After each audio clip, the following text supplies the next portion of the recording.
Okay, now we're left with our drawer system to take care of. We've got both sides, the front and the back, and the bottom. Only the front does not get modified in this process. So when we have the left and the right pieces,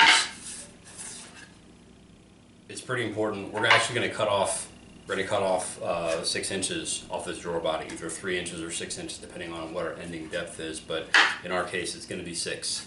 So with the dovetails, they overlap, so we just can't take 6 inches off the side. What I'll do is I'll usually dry fit the box together and then mark 6 inches from the back of the drawer body. We still want to see the dovetails in the front, but the back doesn't matter as much, so we can get rid of those. So I'm going to take my left side with the logo facing the front of the drawer body, and tap those in, and then the back of the drawer body, tap that one in, and I can flip them over, and now this drawer body measures 21 inches. They're usually 3 inches less than the cabinet depth. So in our case, we need to take 6 inches off of it. That'll make it a 15-inch drawer body. So with the back, I'm going to put 6 inches right here. Transfer that line down a little bit. Now I can take this apart. Now this is super important. When I stack these pieces to cut them, I have to stack them as if I'm putting this drawer together, because if I cut them like this and I cut these off, I just totally ruin the whole drawer box. So have them facing the same direction, just as if you were going to build a box. And now when I cut these off, I'm cutting off both backs.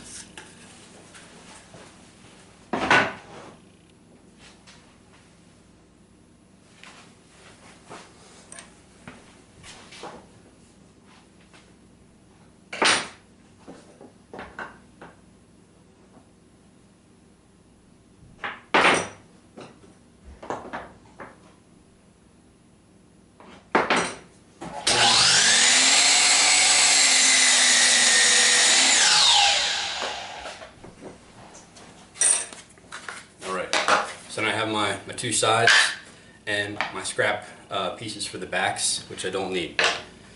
So this is the back of the drawer body, and the next thing we need to do, the way we're going to reconfigure this drawer is the back of the drawer body will actually sit between the two sides, where normally they sort of overlap because they have that interlocking dovetail. So we need to remove exactly the same thickness of this board from both ends of the back of this drawer body.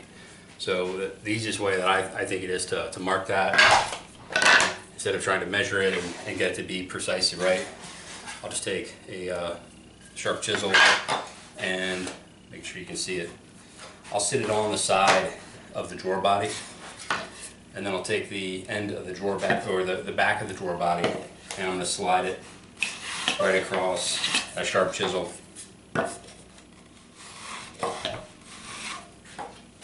So now I don't know if you can see that, but there's a nice score marked right there. So I'm going to cut both ends of these off. Be right back.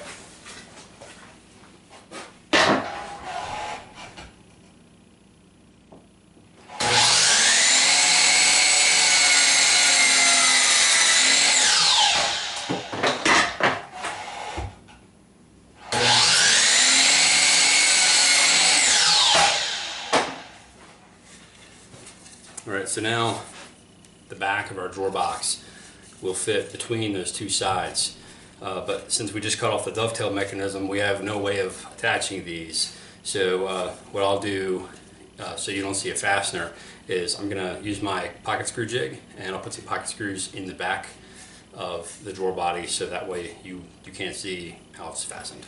So I've got my handy dandy Kreg jig set up here.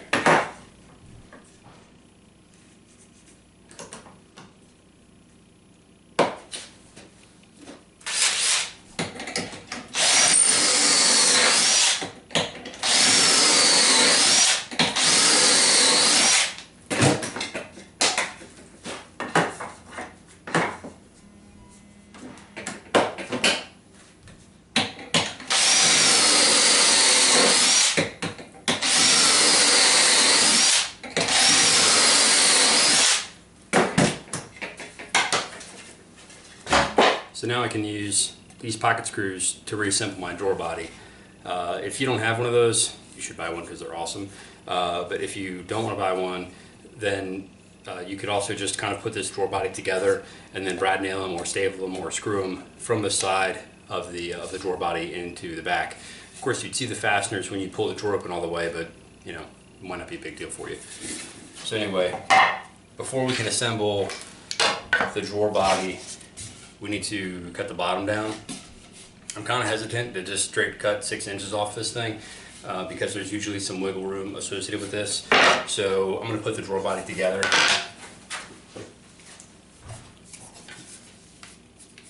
I'm going to glue the pins and tails, but I'm not going to glue the grooves yet.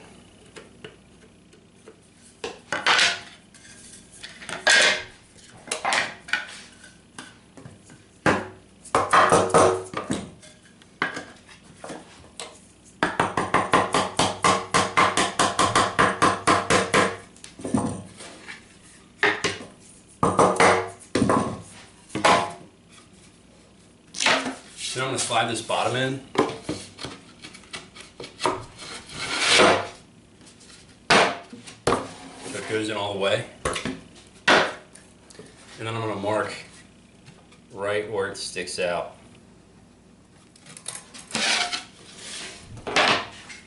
So now I can take the thickness of this right here from inside of the groove, and I subtract this thickness from that mark that I just made, and then my drawer bottom's the right size.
Before I glue it, I'm just going to stick it down in there and hold this back on.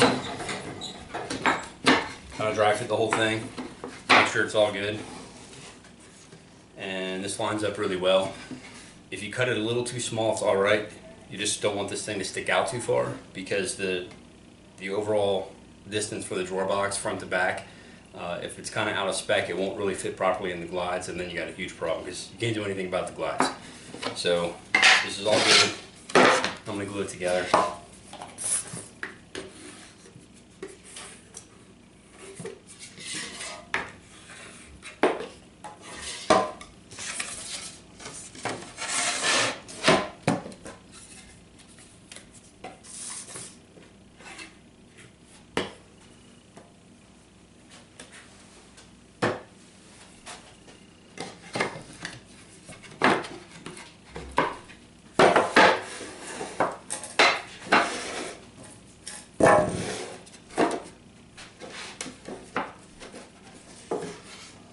They're a little squirrely when they don't have that rear dovetail to hold them in place.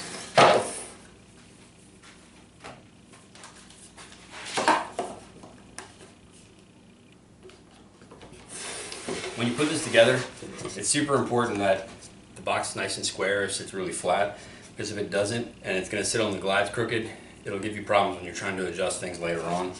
So I'll make sure that I get the tops of these pieces really nice and flat.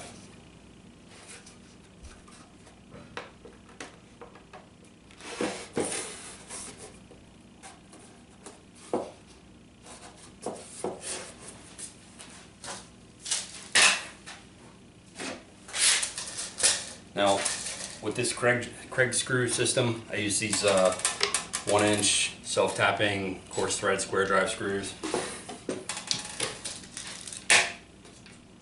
And they're a specific length based on the drawer body thickness.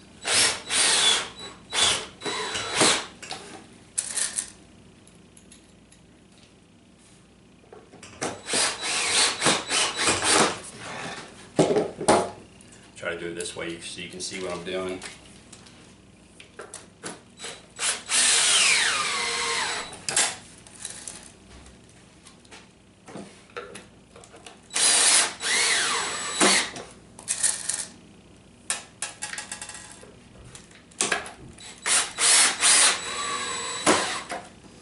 Two screws on each side probably would have been sufficient, but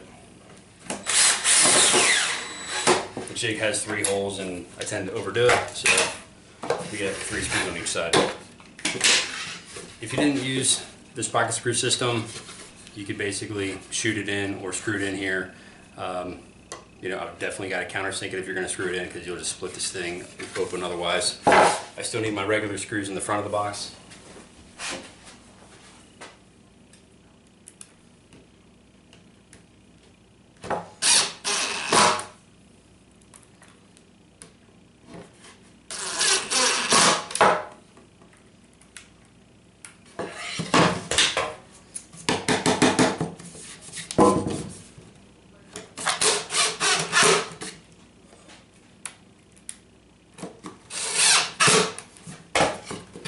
Cool, so here it is, a regular box. We've got the dovetails in the front and knot in the back. I've got my my logo right here in the front where it belongs. I still have to put my orange clips on to hold the drawer body into the glides, but other than that, now my drawer body is all nice and reduced, and it's ready for the next step. But we're all done with this one.